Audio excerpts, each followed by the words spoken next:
Hello students. आज हम BSc final year organic chemistry के हेट्रोसाइक्लिक कंपाउंड्स का फिफ्थ पार्ट डिस्कस करने जा रहे हैं, जिसमें हम इंडोल की प्रिपरेशन और प्रॉपर्टीज के बारे में डिस्कस करेंगे।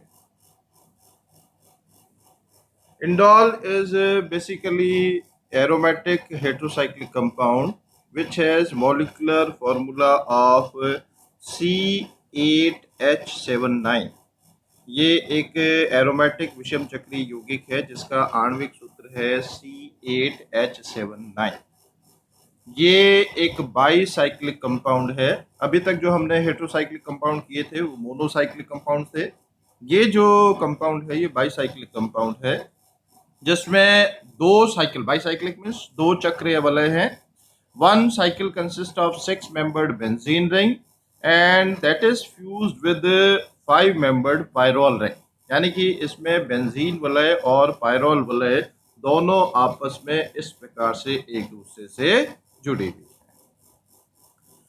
है। इसमें इस प्रकार से देखिए, ये बेंजीन संरचना है और ये पायरोल संरचना है जो कि इस तरह से एक दूसरे से जुड़े हुए हैं, और इसको बेंजोपायरोल या बेंजेजोल के नाम से भी जाना जाता है।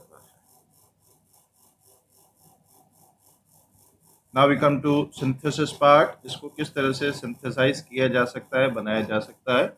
अब इसमें फर्स्ट है Fischer indole synthesis, Fischer indole संश्लेषण विधि। फिशर इंडोल संश्लेषण में it is acid catalyse rearrangement, यानी कि अम्ल की उपस्थिति में पुनर्विन्यास होता है किसका? एराइल हाइड्रोजोन का। एराइल हाइड्रोजोन जो है वो अम्ल की उपस्थिति में उसका रीअरेंजमेंट होता है, पुनर्विन्यास होता है, जिससे कि इंडोल बनता है, और इस प्रक्रिया में अमोनिया का एलिमिनेशन होता है। Now this reaction can be carried out simply by heating together the aldehyde और कीटोन, यानी कि कार्बोनिल यौगिकों की अभिक्रिया जो है एरिल हाइड्रोजीन के साथ की जाती है। उससे ये इस प्रकार की अभिक्रिया होती है। And formation of aryl hydrogen and its subsequent rearrangement take place to give indole, यानी कि पहले एरिल हाइड्रोजन बनाया जाता है और फिर उसका रीअरेंजमेंट होता है अम्ल की उपस्थिति में, जिससे कि इंडोल बनता है, और इसमें ZnCl2 जिंक क्लोराइड जो है वो कैटलिस्ट या उत्प्रेरक के रूप में प्रयुक्त होता है। This is phenyl hydrazine. Hydrazine होता है NH2NH2, उसमें एक H की जगह ये फिनाइल ग्रुप है, फिनाइल हाइड्रोजीन। इसको हम इस तरह से कार्बोनिल यौगिकों के साथ क्रिया करते हैं, तो कार्बोनिल यौगिक फेनिल हाइड्रोजीन के साथ, जैसे हम जानते हैं, क्रिया करके फेनिल हाइड्रोजोन देते हैं, और ये फेनिल हाइड्रोजोन जो है इसका फिर अम्ल H+ और कैटलिस्ट ZnCl2 की प्रेजेंस में हॉट कंडीशन में रीअरेंजमेंट होता है, और इसमें प्रक्रिया में अमोनिया का भी एलिमिनेशन होता है, and it finally give this type of derivative of indole, और इसे हम फिशर इंडोल संश्लेषण कहते हैं। अब इसका मैकेनिज्म इस स्लाइड में दर्शाया गया है, किस तरह से इसमें पहले टॉटोमराइजेशन या चलाव्यवता होती है, फिर इसमें 3,3 सिग्मा ट्रॉपिक रीअरेंजमेंट होता है, और फिर रीअरेंजमेंट होने के बाद में इसमें अमोनिया मॉलिक्यूल एलिमिनेट होता है, और अमोनिया मॉलिक्यूल एलिमिनेट होकर के फाइनली इस तरह का जो एल्काइल डेरिवेटिव ऑफ इंडोल है वो प्राप्त होता है। तो ये कंप्लीट किस तरह से इलेक्ट्रॉनिक ट्रांसफर होकर के इसमें टॉटोमराइजेशन या आइसोमराइजेशन किस तरह से होता है, सिग्मा ट्रॉपिक रीअरेंजमेंट किस तरह से होता है, अमोनिया मॉलिक्यूल का एलिमिनेशन किस तरह से होता है, और कैटलिस्ट किस तरह से इसमें एक्ट करते हैं, ये सारा इस स्लाइड में दर्शाया गया है। Next is Bischler indole synthesis. अब इसमें 2 एराइल इंडोल संश्लेषित किया जाता है, और किससे? From alpha bromo acetophenone. Acetophenone का क्या फॉर्मूला होता है? C6H5COCH3।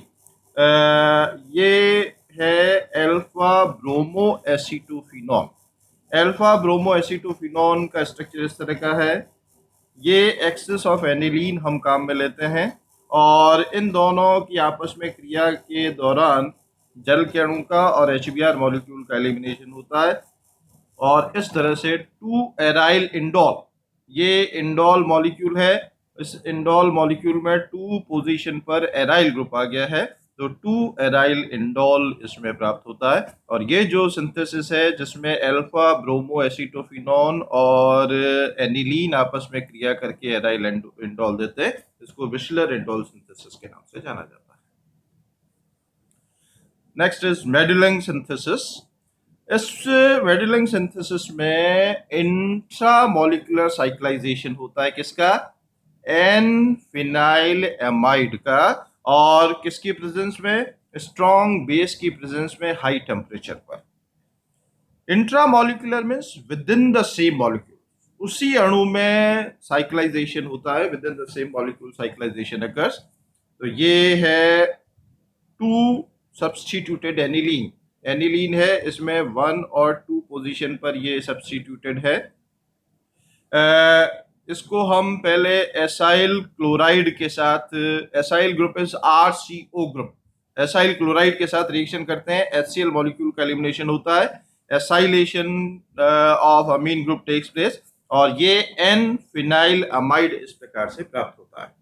और इस फिनाइल अमाइड का स्ट्रॉन्ग बेस की प्रेजेंस में और हाई टेम्परेचर पर साइक्लाइजेशन होता है। इस प्रोसेस में एक वाटर मॉलिक्यूल एलिमिनेट होता है और इस तरह का सब्स्टिट्यूटेड या प्रतिस्थापित इंडोल प्राप्त होता है। इंडोल में यहाँ पर 2 सब्स्टिट्यूएंट भी प्रेजेंट है, तो सब्स्टिट्यूटेड इंडोल इसमें प्राप्त होता है। और इसमें क्षार के रूप में potassium tertiary butoxide, potassium ethoxide, potassium hydroxide, butyl lithium इत्यादि का प्रयोग किया जा सकता है। Now we come to chemical properties या रासायनिक गुण किस प्रकार के इंडोल दर्शाता है। Indole is a aromatic compound, ये एक एरोमेटिक यौगिक है, अभी इसको हम डिटेल में डिस्कस करेंगे। इसमें बेंजीन रिंग और पायरोल रिंग फ्यूज हैं। इसमें जो चक्र के सभी परमाणु है, all the atoms of cycle, चाहे वो कार्बन हो चाहे वो नाइट्रोजन हो, वे सभी चक्र के परमाणु जो है sp2 संकरित अवस्था में है, they are in sp2 hybridized state, and therefore shape of this molecule is planar. क्योंकि sp2 संकरण है, sp2 संकरित कार्बन जो है समतल संरचना वाला होता है, तो इसलिए ये प्लेनर संरचना वाले होते हैं। और इसमें total number of delocalized electron are 10। जो डीलोकलाइज्ड इलेक्ट्रॉन की संख्या या पाई इलेक्ट्रॉन की संख्या है वो 10 है। तो उसमें 10 में से 8 जो है इलेक्ट्रॉन वो तो कार्बन से हैं, और 2 इलेक्ट्रॉन जो नाइट्रोजन पर लोन पेयर ऑफ इलेक्ट्रॉन है वो भी डीलोकलाइजेशन में इन्वॉल्व होता है। तो इस तरह से कुल 10 पाई इलेक्ट्रॉन है, और पाई इलेक्ट्रॉन की संख्या 10 है, यानी कि हुकल के नियम के अनुसार 4n+2 पाई इलेक्ट्रॉन सिस्टम जो समतल होते हैं, चक्रीय होते हैं, वो एरोमेटिक है। तो इस कारण से क्योंकि 10 पाई इलेक्ट्रॉन सिस्टम है, तो हुकल के नियम के अनुसार ये एरोमेटिक है। ना it is a very weak base, ये दुर्बल क्षार है। अच्छा, इसमें क्षारीय प्रवृत्ति क्यों होगी? क्योंकि इसमें नाइट्रोजन पर लोन पेयर ऑफ इलेक्ट्रॉन जो है वो प्रेजेंट है, और ये क्योंकि लोन पेयर ऑफ इलेक्ट्रॉन जैसा अभी का it is taking part in resonance, ये अनुनाद में भाग लेता है, ये पाई इलेक्ट्रॉन में कन्वर्ट हो जाता है अनुनाद में भाग लेकर के। और क्योंकि ये डीलोकलाइजेशन में या रेजोनेंस में इन्वॉल्व है, तो अवेलेबिलिटी ऑफ इलेक्ट्रॉन जो है वो कम होगी, तो इस कारण से इसकी जो क्षारीय प्रवृत्ति होती है वो बहुत कम होती है। It is a very weak base, और इसलिए ये प्रबल अम्लों के साथ, जैसे हाइड्रोक्लोरिक अम्ल के साथ ये क्रिया करके और लवण देता है। Now these are the resonating structures of indole. Indole किस प्रकार से अनुनाद दर्शाता है वो इसमें शो किया गया है। अब इसमें अनुनादी संरचनाओं में यदि हम नंबर देखें, this is number 1, this is 2 and this is 3, this again 1 2 3। तो इसमें अनुनादी संरचनाओं में यदि आप देखेंगे तो एरोमेटिक सब्स्टिट्यूशन जो इसमें होता है वो नंबर 3 पर होता है। और 3 पर सब्स्टिट्यूशन होने का कारण क्या? क्योंकि इलेक्ट्रोफिलिक सब्स्टिट्यूशन जितने भी एरोमेटिक यौगिक है वो सभी इलेक्ट्रॉन स्नेही प्रतिस्थापन अभिक्रियाएं दर्शाते हैं। और इलेक्ट्रॉन स्नेही प्रतिस्थापन अभिक्रियाएं कहाँ पर होगी? Where electron density is relatively high, जहाँ इलेक्ट्रॉन घनत्व जो है वो अपेक्षाकृत अधिक होता है। तो अब इसमें नेगेटिव चार्ज यहाँ पर 2 पर आ रहा है, इसमें नेगेटिव चार्ज यहाँ पर 3 पर आ रहा है। पर ये जो है ये लो एनर्जी आयन है और ये हाई एनर्जी आयन है, क्योंकि इसमें स्ट्रक्चर यदि आप देखेंगे, अब इसको बाद में हम डिटेल में डिस्कस करेंगे, इसमें दोनों का जो एरोमेटिक सेक्सटेट सिस्टम है वो डिस्टर्ब हो रहा है। ना तो बेंजीन रिंग में एरोमेटिक सेक्सटेट है, ना पायरोल रिंग में एरोमेटिक सेक्सटेट है, तो ये रिलेटिवली कम स्टेबल होता है। तो इसलिए जो इलेक्ट्रोफिलिक सब्स्टिट्यूशन रिएक्शन है इंडोल की, वो कार्बन संख्या 3 पर होती है।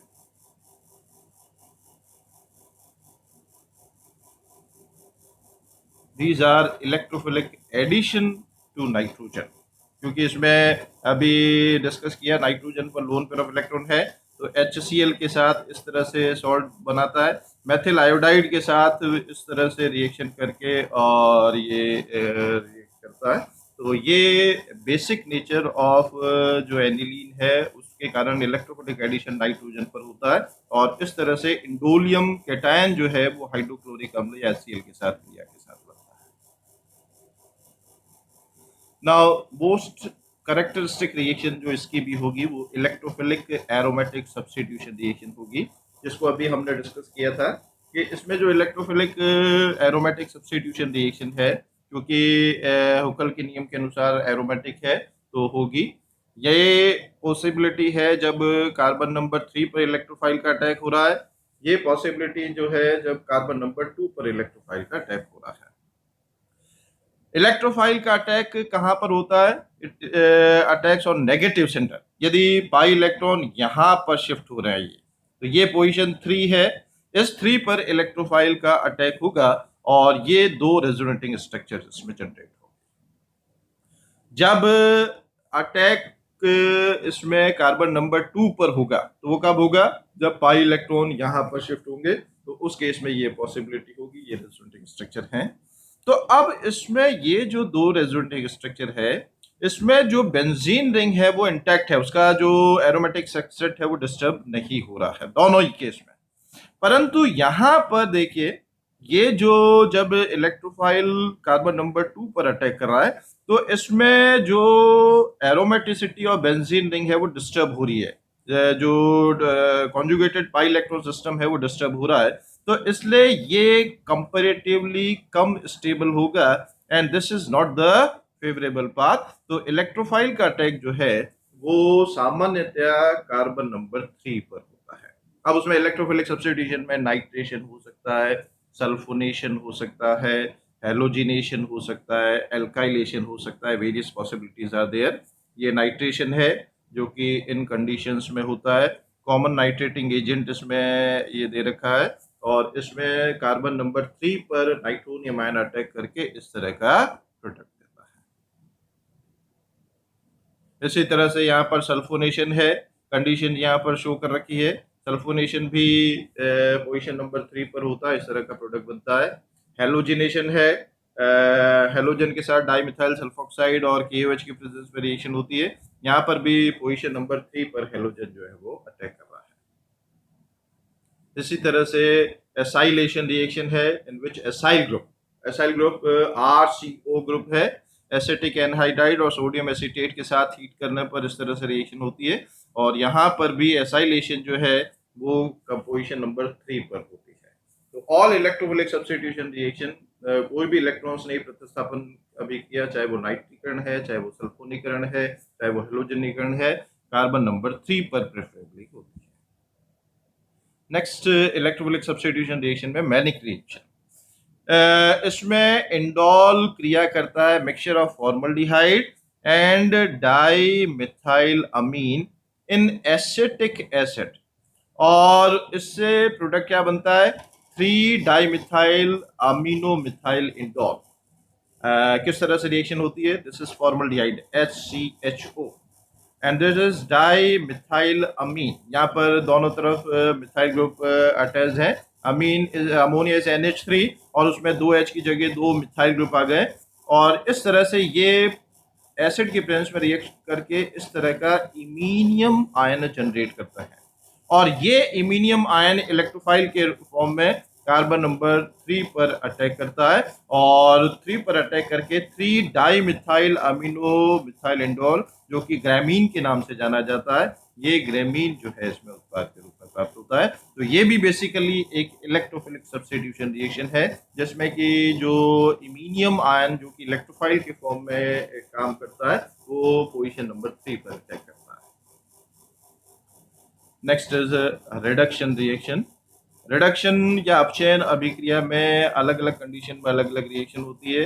यहाँ पर जिंक और HCl की प्रेजेंस में इस तरह का इंडोलिन बन रहा है, और lithium in presence of ammonia and ethanol, इस केस में ये दो प्रोडक्ट ये हाइड्रो इंडोल्स बनते हैं, जिसमें कि हाइड्रोजन का एडिशन या रिडक्शन होता है। तो ये दो अलग अलग प्रोडक्ट 3:1 रेशियो में प्राप्त होता है।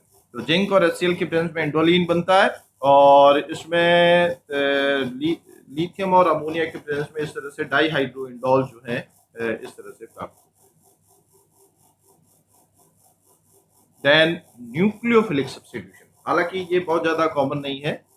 यदि ये हाइड्रोजन भी किसी एल्काइल ग्रुप से सब्स्टिट्यूटेड है, यदि हाइड्रोजन से अटैच्ड है तो ब्यूटाइल लिथियम के साथ, नॉर्मल ब्यूटाइल लिथियम के साथ रिएक्शन करेंगे, तो यहाँ पर लिथियम जो है इसके साथ सब्स्टिट्यूट होगा।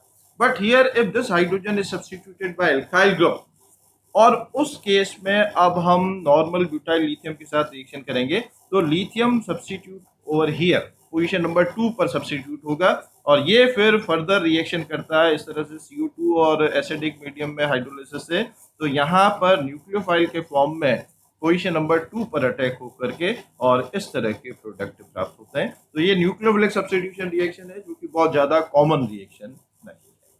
So these are the reactions of indole. Thank you.